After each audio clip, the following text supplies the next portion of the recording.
पिछले 24 घंटों के दौरान कोरोना वायरस से 78 हलाकतें हो चुकी हैं। हलाकतों की तादाद में मुसलसल खौफनाक हद तक इजाफा हो रहा है। हम आपसे गुजारिश करते हैं कि घर में रहें, यहाँ तक कि कोई बहुत ज़्यादा ज़रूरी काम हो। आप नहीं जानते कि अपने प्यारों को खोना कितना मुश्किल है। बतौर डॉक्टर हम रोज़ाना ऐसे कई तजुर्बात का सामना करते हैं। आपको इस चीज़ का अंदाज़ा नहीं हो सकता जब तक आप उस मरहले से नहीं गुजरते। खुदा करे आप पर यह वक्त कभी ना आए। मैं एक डॉक्टर हूँ, माँ हूँ, बेटी हूँ। मैं किसी की लापरवाही और गैर संजीदगी की वजह से मरना नहीं चाहती। हम सबको इस दुनिया में जीने का हक है। ये जो जुमले मैंने अभी कहे, ये इल्तिजा है एक डॉक्टर की, जो गुलकारा भी हैं, लिखती भी हैं। डॉक्टर मासूमा अनवर उनका नाम है और वो हमारे साथ इस वक्त मौजूद हैं। उनसे जानते हैं कि इस वबा में डॉक्टर्स की क्या परेशानियां हैं और क्यों उन्हें ये इल्तिजा करने की ज़रूरत पेश आई। अस्सलाम वालेकुम डॉक्टर मासूमा। अस्सलाम वालेकुम जी। डॉक्टर मासूमा साहबा, ये जो आपकी एक इल्तिजा है जो आपने अपने सोशल मीडिया पर शेयर की है, ये इल्तिजा क्या कह रही है और इसका मतलब क्या है और क्यों आखिर आपको इस कदर कर्बनाक जुमले लिखने की ज़रूरत पेश आई? पहले तो सबको अस्सलाम वालेकुम मेरी तरफ से। और जिस मुश्किल मरहले से पाकिस्तान इस वक्त गुजर रहा है, हम सबको बहुत ज़्यादा एहतियात की ज़रूरत है। एज अ डॉक्टर ये इल्तिजा मेरी इसलिए बनती थी क्योंकि इल्तिजा तो मैं पिछले 1-2 माह, बल्कि जब फर्स्ट केस रिपोर्ट हुआ था तब से ही कर रही थी। I was very active on the social media because with front line workers हम लोग पहले तो almost on a daily basis hospital जा रहे थे, लेकिन अब जरा थोड़ी सी हमारी डिवाइडेड ड्यूटीज हो गई हैं just for our safety purposes too. लेकिन as far as we are concerned, जो हम लोग फ्रंट लाइन पे काम कर रहे हैं और हम लोग रोज ऐसे मरीज देखते हैं, पहले तो फिर एटलीस्ट हम लोगों को थोड़ा डर कम होता था कि थोड़ी मिकदार कम है मरीजों की, तो at least will be a little safe कि हम लोग को पता होगा कि किस किस्म की नौयत के मरीज आएंगे हमारे पास और हम किस तरीके से उनको ट्रीट कर पाएंगे। अब प्रॉब्लम हमारे पास ये है कि हमारे पास मैन पावर कम है और हमारे पास मरीज बहुत ज्यादा है। और दूसरी बात तो ये है, सबसे इंपॉर्टेंट बात जो मैं लोगों से इल्तिजा करने का मकसद ये था कि people are not taking precautionary measures at all. आप कहीं भी सड़क पे अभी भी निकल जाएंगे, आप 5 मिनट की दूरी के फासले पे भी जाएंगे तो लोगों ने ना मास्क पहने हुए हैं, ना ही लोग कोई प्रिवेंटिव मेजर्स ले रहे हैं, ना ही कोई सेफ्टी प्रिकॉशंस ले रहे हैं, जो कि लोग टीवी पे चिल्ला चला के बोल रहे हैं या हम एज डॉक्टर्स बोल रहे हैं। जो भी लोगों को इल्तिजा करने का फायदा कोई ऐसा हो नहीं रहा फिलहाल। अगर आप लोगों को जी अच्छा मासूमा, ये पूछना चाह रही थी कि आपने ये तो खैर मैसेजेस लिखे ही थे, एक और चीज़ भी आपने लिखी कि अब क्योंकि आपने मैन पावर की भी बात की है, इस वक्त सबसे ज़्यादा ज़रूरत अगर पाकिस्तान में या पूरी दुनिया में किसी एक पेशे से मुंसलिक लोगों की है तो वो डॉक्टर्स हैं और मेडिसिन से जो मुंसलिक लोग हैं वो हमें चाहिए। अच्छा, आपने ये लिखा था कि जो लोग रिटायर्ड हो गए हैं या जिन्होंने काम करना छोड़ दिया है, मेडिकल प्रैक्टिस करनी छोड़ दी है, वो क्यों आएँ, और फिर जो 4th ईयर के स्टूडेंट्स हैं, क्योंकि हुकूमत की तरफ से ये भी इल्तिजाएं की जा रही थी कि हम शायद उन लोगों को भी चाहेंगे कि वो भी जॉब पर वापस आएँ जो रिटायर हो गए हैं या जो अभी प्रॉपर तरीके से डिग्री लेकर हॉस्पिटल्स में दाखिल नहीं हुए, लेकिन उन 4th ईयर के स्टूडेंट्स हैं और उन्होंने पढ़ सब कुछ लिया है, वो जानते सब कुछ हैं, तो आपने इस पर एतराज़ उठाया, उसकी क्या वजह है? बिल्कुल एतराज इस लिहाज से मैंने उठाया बिकॉज मैं खुद भी इस पूरे प्रोसेस से होकर एक डॉक्टर और एक स्पेशलिस्ट बनी हूँ और मुझे पता है कि 4th ईयर स्टूडेंट का कितना कैलिबर है और एक स्पेशलिस्ट का और एक वेल नोन प्रोफेशनल का कितना कैलिबर होता है। और as far as you know, corona ने किस तरीके से पूरी दुनिया को अपनी लपेट में लिया है and you seen people who are dying are of the age limit 50 से ऊपर है। तो अगर आप चले पाकिस्तान में तो जितनी अभी बात हुई है, जितने यंग डॉक्टर्स अल्लाह को प्यारे हुए हैं, शहीद हुए हैं, मेरी नज़र में तो शहीद ही है, इससे बड़ी शहादत क्या कह सकते हैं। बिल्कुल। तो वो तो यंग ही, तो हमारे पास तो कोई इस टाइम पे we can not decide what age limit is going to go. लेकिन as we know people with comorbids, जिनको इश्यूज हैं, अब 50 से ऊपर की उम्र में पाकिस्तान में, अब तो 30 से उम्र की उम्र में आपको ब्लड प्रेशर हो जाता है, जितने मसाइल हैं हमारे मुल्क के। ऑन अ सीरियस नोट, हर कोई ब्लड प्रेशर की दवाई पे, किसी को शुगर है, किसी को और मसाइल है। मैं इसलिए लेम टर्म्स यूज करूँ ताकि लोगों को समझ आए मैं बोल क्या रही हूँ। तो प्रॉब्लम ये है कि आप अगर एक 60 साल के डॉक्टर को बुलाएंगे एक हाई रिस्क यूनिट में, जिसको खुद से भी ब्लड प्रेशर है और खुद से भी उसको कोमॉर्बिड्स हैं, तो he is at more risk to go into और be affected with corona virus and die. ठीक है। And as far as the medical student जो 4th ईयर या फाइनल ईयर के हैं, जिन्होंने भी क्लिनिकल्स भी प्रॉपर्ली नहीं किए होते, जिनको प्रोटोकॉल्स का भी कोई पता नहीं होता, एक्सपीरियंस नहीं है, आप कह रही हैं। बिल्कुल एक्सपीरियंस नहीं है। देखिए ना, एक इंटेंसिव केयर यूनिट में, जैसे आई वर्क इन यूनिटल इंटेंसिव केयर यूनिट, मुझे वेंटिलेटर्स ऑपरेट करने आते हैं, मुझे एक मरीज को प्रॉपर्ली प्रोटोकॉल से देखना आता है। एक मेडिकल स्टूडेंट जो 4th ईयर फाइनल ईयर का है, उसको तो जस्ट लाइक आप एक नॉर्मल बच्चे को निकाल के आप एक मैदान में डाल रहे हैं और उसको बोले कि लड़ो। डॉक्टर मासूमा, अब इसमें 2 चीज़ें मेरे जहन में आ रही हैं। पहली चीज़ तो ये कि आपने ये कैसे एज्यूम किया कि हुकूमत अगर रिटायर्ड डॉक्टर्स को बुला रही है तो वो स्क्रीनिंग नहीं करेगी कि कौन से डॉक्टर्स को इस फ्रंट पर भेजना है और कौन से डॉक्टर्स ऐसे हैं जो कि ज़ाहिर है आपका कंसर्न बिल्कुल सही है कि उनको भी बीमारियां हो सकती हैं, वो लोग जो है वो इम्यूनिटी उनकी कम हो सकती है। तो ये एजम्पशन कैसे आई कि हुकूमत ऐसे ही सबको बुलाएगी और सबसे कहेगी आ जाओ भाई काम करना शुरू कर दो बगैर किसी चेक एंड बैलेंस के? पहले ये बता दीजिए, फिर मैं दूसरे कंसर्न पर आता हूँ। बिल्कुल ठीक कह रहे हैं, हुकूमत के चेक एंड बैलेंस पे मुझे कोई क्वेश्चन नहीं है, लेकिन आपको मैं वैसे ही बता दूं कि इस टेस्ट की स्पेसिफिसिटी या इसकी जो सेंसिटिविटी दैट इज ओनली 60%, यानी कि आप मेरे पास आधे से ज्यादा मरीज जो हॉस्पिटल में मेरे इन्फेक्टेड थे दे वर एसिम्प्टोमेटिक पेशेंट्स। अगर आपको कोई सिम्टम्स ही नहीं है और आपको पता ही नहीं है कि आपको वायरस है तो आप टेस्ट क्यों करवाएंगे? सही। और हमारा सबसे बड़ा मुल्क का और सबसे बड़े मुल्क का अलमिया प्रॉपर ये है कि हम डिनाइल में हैं, हम लोग इस चीज को मानने को तैयार ही नहीं कोरोना वायरस भी कोई चीज है।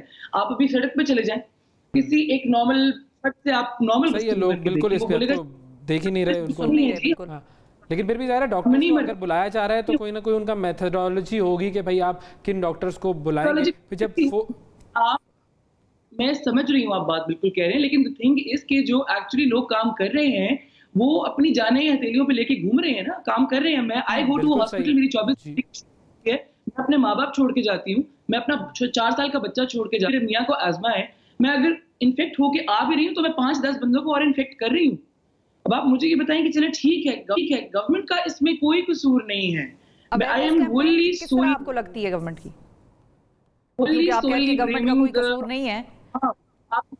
देखिए मैं आपको सीरियसली बताऊं कि सबसे इंपॉर्टेंट बात जो इस वक्त करने की जरूरत है ना कि हमारी अवेयरनेस जो लोगों में नहीं है, लोगों को इस चीज का एहसास ही नहीं है कि ये वायरस मतलब ये क्या हम ये कह सकते हैं कि लोगों को 3 महीने से 4 महीने से सब लोग अवेयर कर रहे हैं, पूरा मीडिया लगा हुआ है, लोग अवेयरनेस को सीरियस नहीं ले रहे। अवेयरनेस है, कैंपेन तो है, लेकिन लोग सीरियस नहीं ले रहे। ये लोगों का एक प्रॉब्लम है। कैंपेन्स का हिस्सा थी because I am a singer too. मैं 12 साल से मीडिया इंडस्ट्री में हूँ, तो हम लोग की तो लोग जरा ज्यादा सुनते हैं कि हम जरा सेलिब्रिटी लिस्ट में आ जाते हो, लेकिन हमारी लोग भी नहीं सुन रहे। आपको मैं सीरियसली बताऊं, हमारे घर में जो मेड्स आ रही थी पिछले 1-2 माह से, जिनको हमने प्रॉपर मेजर्स, अब वो भी मास्क पहने वगैरह थी, कोई प्रॉपर सैनिटाइजेशन नहीं है, कोई प्रॉपर SOPs नहीं है।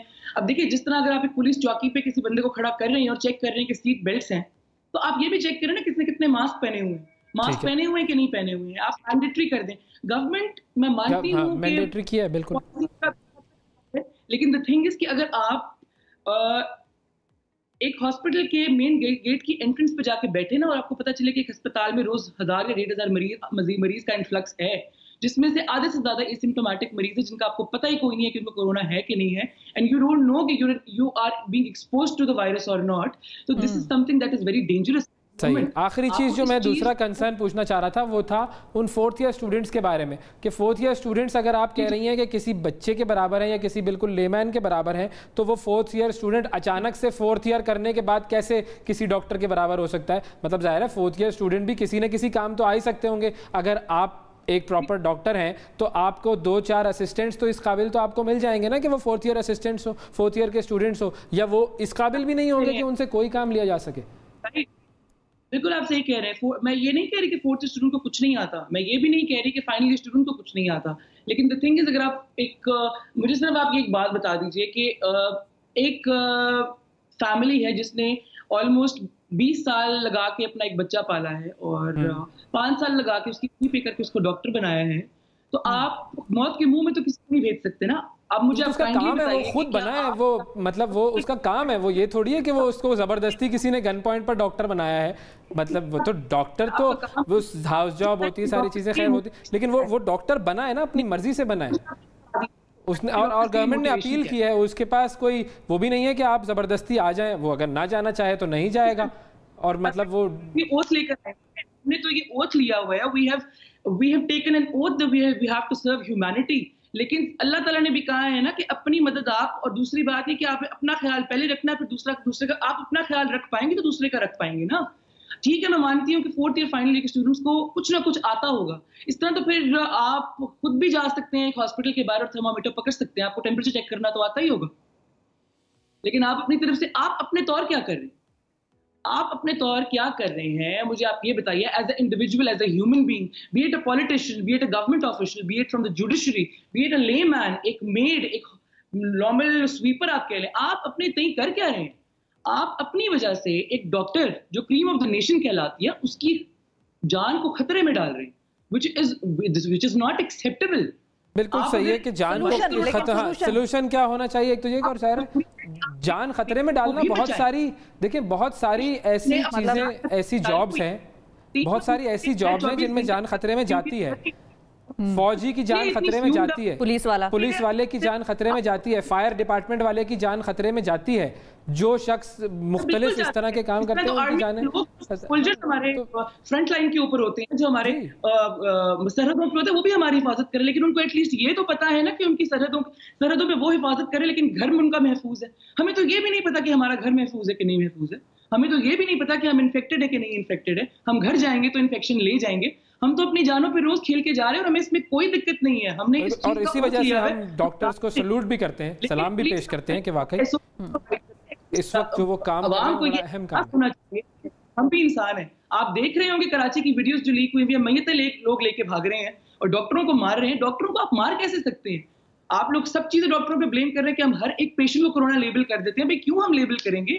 हमें किस चीज का फायदा है? कोरोना पेशेंट को हम ही नहीं देखना है। ठीक है, बिल्कुल आपकी बात सही है कि डॉक्टर्स का ख्याल रखेंगे, आवाम को भी चाहिए डॉक्टर्स का ख्याल रखें।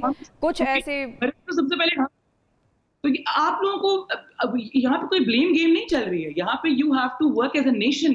अगर आप में से कोई अगर फ्रंट लाइन पे आता है तो we are you most welcome. अगर आप यहाँ पे बैठ के न्यूज कर रहे हैं, अगर आप में से एक बंदा भी आके गेट के ऊपर एंट्री पे थर्मामीटर पकड़ के खड़ा हो जाता है टेम्परेचर चेक करने के लिए, आप में से कोई नहीं आएगा, क्योंकि 1000-1500 हर एक का अपना काम होता है ना। मैं क्यों उस काम में जाऊंगा कि जो काम मेरा नहीं है? मतलब ऐसा तो नहीं हो सकता। मैं अपना काम करूंगा और आप अपना काम करेंगी। जो 4th ईयर का डॉक्टर है वो अपना काम करेगा, जो फायर डिपार्टमेंट वाला है वो अपना काम करेगा। ज्यादा लोग जो है वो सिक्योरिटी गार्ड्स हैं जो बाय थर्मोमीटर्स लेके खड़े हुए, जिनको थर्मोमीटर चेक करना हमने सिखाया है कि सर इस तरह चेक करते हैं। बिकॉज जाहिर है मैन पावर की जरूरत है। आप एजुकेट करेंगे लोगों को, लोग आगे आएंगे तो हम उनको एजुकेट करेंगे ना। हर एक को अपनी जान प्यारी होती है। हमने तो अपनी जान जोखिम में डाली हुई है, लेकिन एटलीस्ट आप जो अवेयरनेस कर रहे हैं उसमें लोगों को एक डंडा फोर्स जरूरी है। आप लोगों को पे सख्ती नहीं करेंगे, लोग नहीं मानेंगे। हॉस्पिटल में लोग एक बंदा छींक मारता है ना तो पूरा हॉस्पिटल खाली हो जाता है कि भाई इसको वायरस है। शायद वो नॉर्मल फ्लू का ही की छींक क्यों ना हो, हर एक को अपनी जान प्यारी होती है। लेकिन ये खैर ये बात आपकी ठीक है, ये हर जगह ही होता है। एक बंदा कोई हमारे ऑफिस में भी छींक मार लेता है तो सारे उसको अजीबोगरीब नजरों से देखने लग जाते हैं। आपने कोई कत्ल कर दिया कि भाई इसको तो वायरस से दूर भागो। भाई you have to make proper SOPs अगर आपने बनाए हुए भी है तो कोई इंप्लीमेंटेशन नहीं है सर। कोई प्रॉपर तरीके से कोई बंदा इस चीज को मानने को तैयार ही नहीं है कि कोरोना वायरस कोई चीज एग्जिस्ट करती भी है। दुनिया मर गई है। मेरे आधे से ज्यादा कॉलीग्स जिनको मैं जानती हूँ जो इंटरनेशनली काम कर रहे हैं, आप सोच नहीं सकते हैं कि वो they are dealing with deaths in piles. बिल्कुल सही है। बहुत सारे हमारे पास एक साइड पे डॉक्टरों का पाइल लगा हो, एक साइड पे लोगों का पाइल लगा हो, तो आप मुझे बताएं कि अगर डॉक्टर भी पाइलों में मर गए तो जो पाइल दूसरे होंगे उनको कौन संभालेगा? बिल्कुल ये एक अवेयरनेस, एक नहीं आगे वहां ब्लेम गेम का कोई सिलसिला नहीं है कि किसी के ऊपर आप अगले बंदे पे आप अपनी गवर्नमेंट पे डाल दें, उस पे डाल दें, फलाने पे। आप एज एन इंडिविजुअल अपने तय क्या कर रहे हैं ये सोचिए ना। एज एन इंडिविजुअल अगर आप मास्क नहीं पहन रहे, सैनिटाइजर नहीं यूज कर रहे, आप हाथ नहीं धो रहे, 6 फुट का फासला नहीं रख रहे, छींक का ध्यान नहीं कर रहे, अपने आप मिल रहे हैं जिस तरह ईदों पे लोग मिले हैं, पार्टीज हुई हैं, लोगों को शॉपिंग की पड़ी हुई है। भाई जैसे कि आपने दोबारा ईद मनानी नहीं है, ईद क्या हमने नहीं मनानी है? ईद पे मेरी 24 घंटे की शिफ्ट थी। लेकिन द थिंग इज कि आप अपने तय कुछ करेंगे एज एन इंडिविजुअल तो आप लोगों को बचाएंगे ना। हमने तो इस चीज का इनकार किया ही नहीं कि हमने फ्रंट लाइन वर्कर हमने काम नहीं करना। मैं तो 8 साल से सर्व कर रही हूँ सर, और मैं छोटे बच्चे देखती हूँ जो नौमौलूद हैं। हमारे पास WHO की प्रॉपर गाइडलाइंस ही नहीं है अभी तक कि हम एक नौमौलूद 1 साल का बच्चा या फिर एक दिन के बच्चे के साथ हमने करना क्या जिसको कोरोना वायरस हो। एक वायरस जो अभी अभी पैदा हुआ है जिसकी प्रॉपर गाइडलाइंस मौजूद नहीं है, वैक्सीन मौजूद नहीं है, we don't know the proper protocols. तो प्लीज हमारे साथ भी थोड़ा सा हमारे साथ आप प्लीज कोऑपरेट करें कि जब हम कह रहे हैं एक चीज परसिस्ट कर रही है, एक चीज एग्जिस्ट कर रही है पूरी दुनिया में, लोग are dying in piles just like मक्खियां जिस तरह मरती हैं, तो भाई अल्लाह भी हमसे नाराज ही है। अल्लाह को तो आपने जो मनाना है सो मनाना है, ये वबा अल्लाह ही लेके जा सकता है। लेकिन अल्लाह भी तब आपको कहता है कि आप अपनी मदद आप करेंगे तो अल्लाह भी आपकी मदद करे। तो प्लीज खुदा के लिए मेरी अपील किसी को क्रिटिसाइज करने के लिए नहीं है, एज एन इंडिविजुअल मेरी अपील है कि अगर आपकी जानों की इंपॉर्टेंस है तो हमारी भी जानों की इंपॉर्टेंस है, क्योंकि हम भी अपनी फैमिली को। बहुत अहम बात की आपने डॉक्टर मासूमा साहिबा।